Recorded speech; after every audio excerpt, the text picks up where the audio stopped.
Palladium against US dollar this week has dropped in value after the price formed this bearish breakout. In the previous week on Friday, the price continued to fall down to the next support level around 977.33 and then bouncing back up and down, and the price has closed the week in between this resistance and the support level.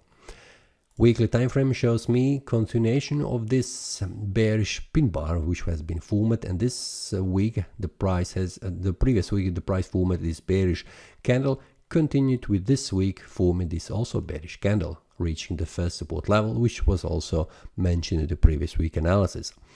Monthly time frame shows me currently that the previous month has closed below this area of currently acting as a resistance below 1008, and this is the area which is a very important level. We can see for several months the price could not make a bullish breakout above that and stay above this. The month before the price formed this bullish breakout, but it could not close the month above, which means there is no strong buyers who could push the price and leave the price above. How this month will go, now we can see the price is trying to make a bullish breakout above that, so it will be very important to see will that be possible. For that we'll see in the next 4 weeks, but for now we can see that the next support level 977.33 on the weekly time frame is very important, and we need to wait until the price makes a bullish breakout above 1029.54 going above or going below 977.33. These are levels are very important, and we need to wait until the price makes a breakout. Now the daily time frame shows the same scenario. The price is in between, just in the middle, so we need to see and wait until the price make a bullish breakout or bearish breakout.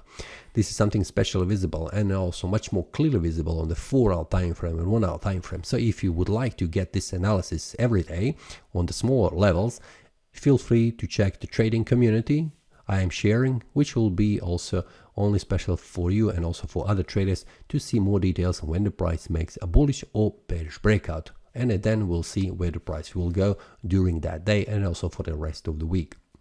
Now we can see that these support and resistance levels are very important ones, and also the demand zone and the supply zone around them are very important because they are showing us where the price could make a bullish breakout or bearish breakout, suggesting further decline in value or further rise in value. This is based on the strategy I'm using, and also I'm sharing that inside the PDF. The link will be below in the description, so you can check that link and get this PDF in your email box. Feel free to check that, and then if you have any questions, feel free to ask. This is all for this week. See you next time and happy trading. That is all from today's analysis. I hope you enjoyed. If you have any question, feel free to leave a comment. If you like the analysis, click the like button and subscribe. See you next time and a happy trading.